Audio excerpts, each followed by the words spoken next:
नमस्कार, मी पल्लवी. अन्नपूर्णा रेसिपीज या यूट्यूब चॅनलवर तुम्हा सगळ्यांचे मी मनापासून स्वागत करते.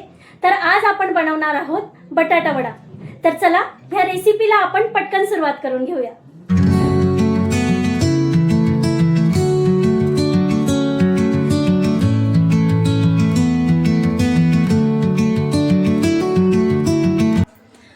मी इथे 8 ते 10 बटाटे घेते. बटाटे मीडियम आकाराचे आहेत. आपण आधी बटाटे उकडायला टाकून घेऊया. पाणी टाकते. आता आपण गॅस चालू करून घ्यायचा आहे.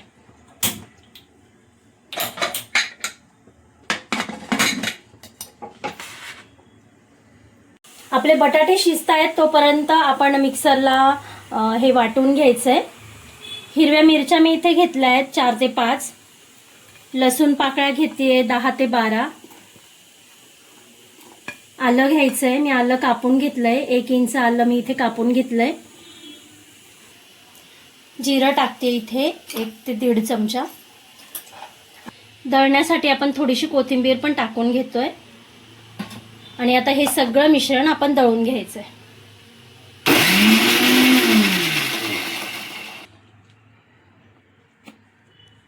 मिश्रण आपलं इथे आता बारीक झालेलं आहे.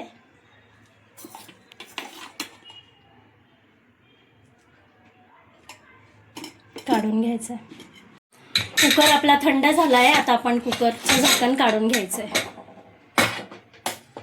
आपले बटाटे पण छान शिजलेले आहेत इथे. आता हे आपण काढून घेऊया.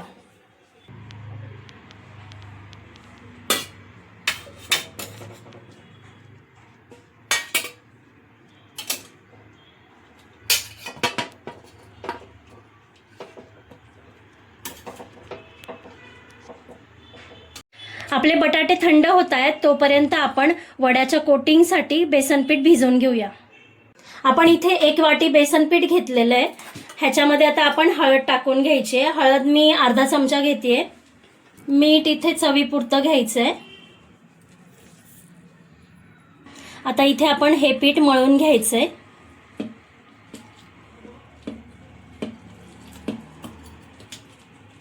ह्याच्यामध्ये मी सोडा पण टाकणार आहे, पण सोडा मी नंतर टाकेन. जेव्हा पूर्ण पीठ भिजवून होईल त्यानंतर मी सोडा टाकणार आहे ह्यात.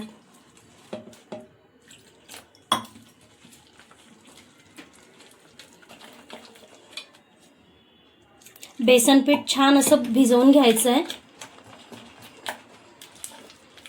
बेसन पीठ जास्त घट्ट पण करायचं नाहीये आणि जास्त पातळ सुद्धा करायचं नाहीये.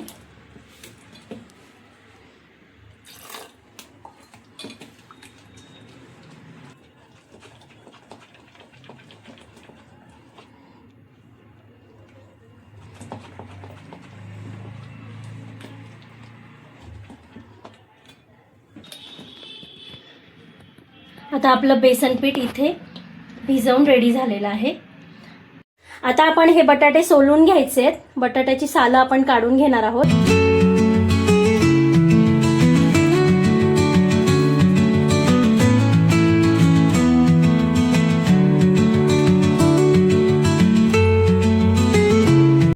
आपले बटाटे इथे सगळे सोलून झालेत. आता आपण हे कुस्करून घ्यायचे छान.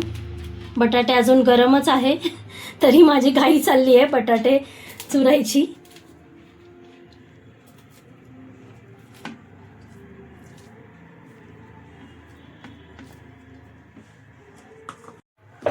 बटाटा आपला छान असा कुस्करून झालेला आहे. आता आपण फोडणी तयार करून घेऊया. आता आपण गॅस पेटवून घेऊया. आपली कढई इथे गरम झालेली आहे आणि ह्याच्यामध्ये मी फोडणीसाठी 2 चमचे तेल टाकून घेते. तेल गरम झालेलं आहे आणि आता त्यात आपण मोहरी टाकून घेणार आहोत.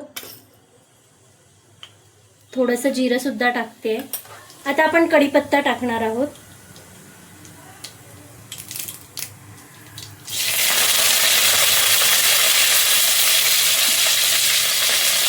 त्यानंतर आपण जे मिश्रण वाटलेलं होतं आलं, लसूण आणि हिरवी मिरची ते आपण इथे टाकतोय.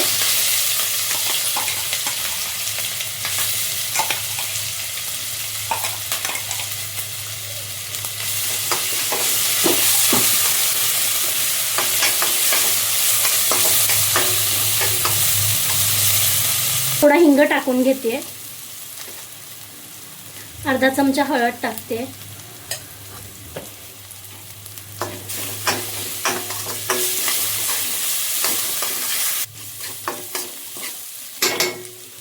इथे मी चवीपुरतं मीठ सुद्धा टाकून घेते, थोडी कोथिंबीर टाकून घ्यायची. फोडणीमध्ये मी थोडी कोथिंबीर टाकली आणि बाकीची कोथिंबीर मी नंतर टाकणार आहे. आता आपण यामध्ये कुस्करलेला बटाटा टाकतोय.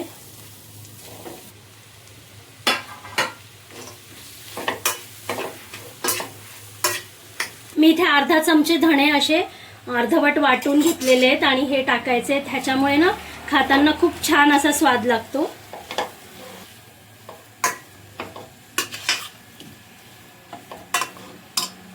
मी परत वरतून थोडीशी कोथिंबीर टाकून घेते.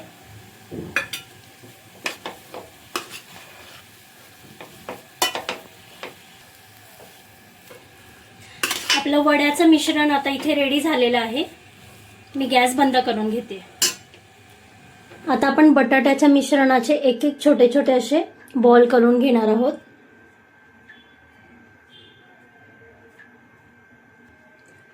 जास्त मोठे पण करायचे नाहीये. हे बघा, अशा आकाराचे सगळे बॉल तयार करून घ्यायचे आहेत आपल्याला.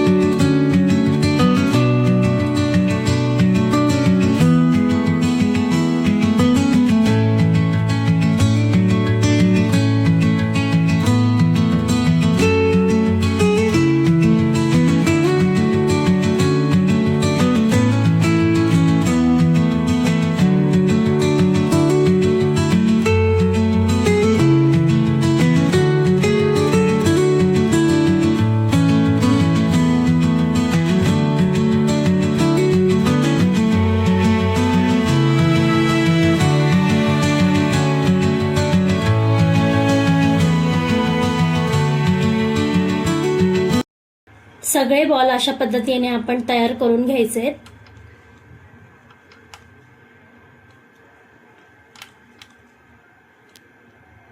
आपले सगळे बॉल इथे बनवून रेडी झालेले आहेत.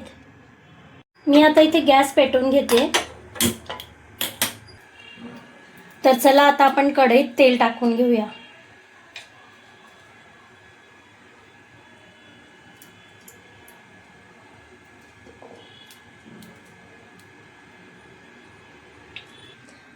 भज्याच्या पिठात आपण सोडा टाकून घेणार आहोत. अगदी पाव चमचा सोडा मी इथे टाकते. आपलं तेल इथे गरम झालंय आणि 1 चमचा तेल घेऊन आपण ह्या मिश्रणामध्ये टाकणार आहोत. सोड्यावर हे तेल टाकून घ्यायचं आहे, गरम तेल. यामुळे ना आपले वडे क्रिस्पी होतील. यामध्ये आपण तांदळाचं पीठ सुद्धा टाकू शकतो, कारण तांदळाच्या पिठाने सुद्धा एक क्रिस्पीनेस येतो. पण माझ्याकडे तांदळाचं पीठ नसल्यामुळे मी हे एवढंच टाकणार आहे. मिश्रण सगळं व्यवस्थित मिक्स करून घ्यायचं आहे. आता ह्या मिश्रणामध्ये आपण एक एक गोळे टाकून घ्यायचे आहेत असे.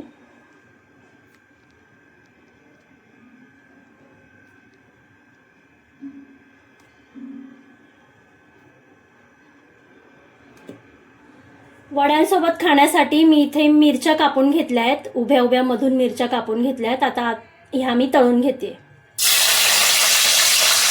मिरच्या मधून कापल्या ना की त्या तळताना उडत नाही, आणि अख्ख्या जर मिरच्या तुम्ही टाकाल तळायला तर त्या अंगावर उडू शकतात. त्यामुळे मिरच्या तळताना काळजी घ्यायची आहे. आणि ह्या मिरच्यांवर गरम गरमच आपण मीठ टाकून घेणार आहोत.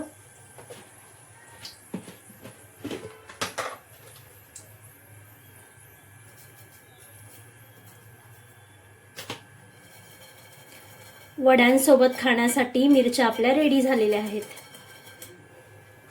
वड्यांसोबत चटणी सुद्धा खाल्ली जाते. तुम्हाला माहिती आहे, आपण जेव्हा हॉटेलमध्ये जातो त्यावेळेस आपल्याला एक लाल कलरची चटणी दिली जाते. तर ती चटणी मी आज बनवणार नाही आहे, त्यासाठी मी वेगळी रेसिपी बनवणार आहे त्या चटणीची. तर सध्या आपण ह्या हिरव्या मिरच्या इथे बनवून घेतल्यात. तर चला आपण आता वडे तळून घेऊया. एक एक करून आपण वडा तेलामध्ये सोडायचा आहे.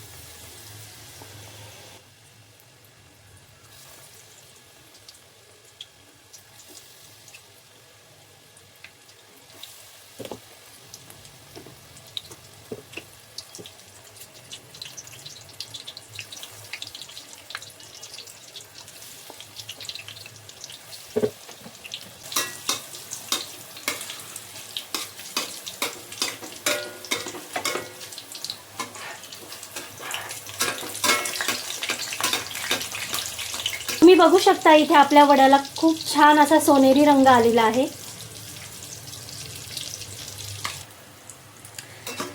आपले वडे तळून झालेले आहेत. मी हे वडे काढून घेते.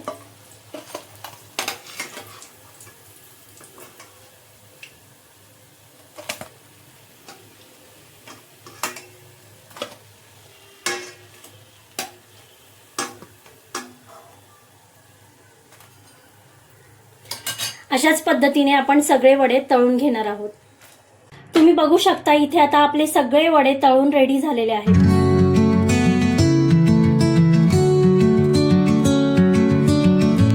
आपला वडापाव इथे तयार झालेला आहे.